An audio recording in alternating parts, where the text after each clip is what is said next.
আসসালামু আলাইকুম। Info TV নিউজে সবাইকে স্বাগতম। খবর পড়ছি প্রিয়া রানী। বৈষম্য বিরোধী ছাত্র আন্দোলনের শহীদ ও আহতদের স্মরণে এবং জুলাই গণঅভ্যুত্থানের ঘটনা প্রবাহ নিয়ে গাজীপুরের টঙ্গী সরকারি কলেজে এক স্মরণসভা ও সাংস্কৃতিক অনুষ্ঠানের আয়োজন করা হয়েছে। বৃহস্পতিবার দুপুরে টঙ্গী সরকারি কলেজ অডিটোরিয়ামে আলোচনা সভা ও সাংস্কৃতিক অনুষ্ঠানে প্রধান অতিথি হিসেবে উপস্থিত ছিলেন টঙ্গী সরকারি কলেজের অধ্যক্ষ প্রফেসর রফিকুল ইসলাম।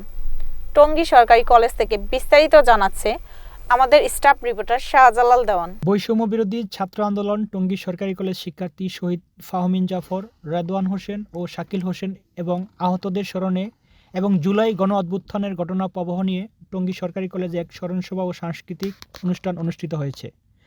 বৃহস্পতিবার দুপুরে টঙ্গী সরকারি কলেজ অডিটোরিয়ামে আলোচনা সভা ও সাংস্কৃতিক অনুষ্ঠানের আয়োজক কমিটির আহ্বায়ক প্রফেসর লায়লা হোসেনের সভাপতিত্বে প্রধান অতিথি হিসেবে উপস্থিত ছিলেন টঙ্গী সরকারি কলেজের অধ্যক্ষ প্রফেসর রফিকুল ইসলাম। আজকে যাদের আত্মত্যাগের বিনিময়ে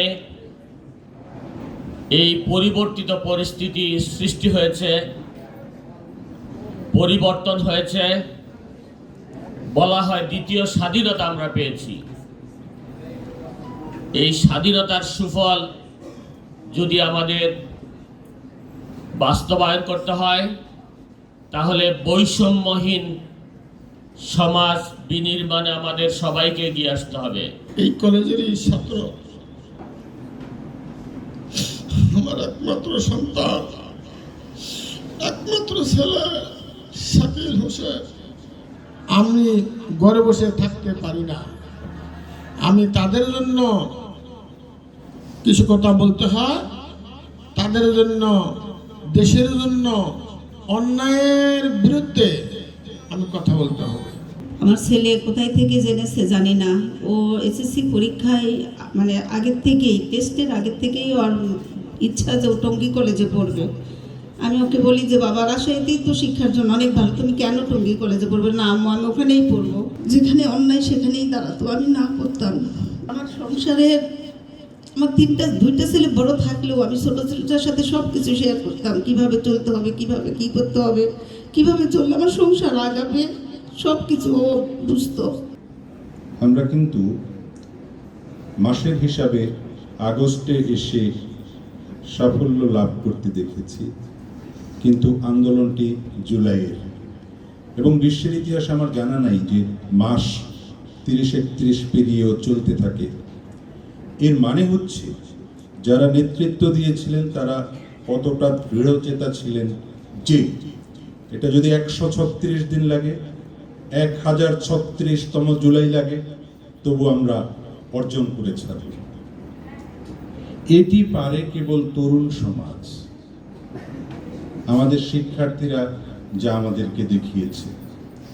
মানে কিন্তু এই নয় আমরা বয়সী মানুষেরা, আমাদের দেশের বড় বড় সংগঠনগুলি, তারা গত 12, 13, 14, 15 বছর আন্দোলনে ছিলেন না। মানে এই ফেসিবাদ যদি আমরা বলি, নিগ্রহ যদি বলি, জুলুম বলি, সেই ব্যাপারগুলি আগে থেকেই ঘটেছিল, প্রতিবাদও হয়েছিল এবং নিগ্রহ চলছিল। কিন্তু তার থেকে আমাদের মুক্তি লাভ করার ব্যাপারে যারা অগ্রণী ভূমিকা পালন করেছেন তারাই কিন্তু আমাদের শিক্ষার্থী। অনুষ্ঠানটির আলোচনা শেষে জুলাই গণ অভ্যুত্থানের প্রবাহ নিয়ে সাংস্কৃতিক অনুষ্ঠানের মধ্য দিয়ে সমাপ্ত করা হয়। বাংলাদেশ বুলেট নিয়ে হুমরিখায় লিপ্ত হয় বাংলাদেশ সার্বভৌমেরা লক্ষ কোটি কণ্ঠময়। এতক্ষণ ইনফো নিউজের সাথে থাকার জন্য ধন্যবাদ। আমাদের সকল নিউজ দেখার জন্য www.infotvbd.com অথবা আমাদের ফেসবুক পেজ ও ইউটিউব চ্যানেলে ভিজিট করুন।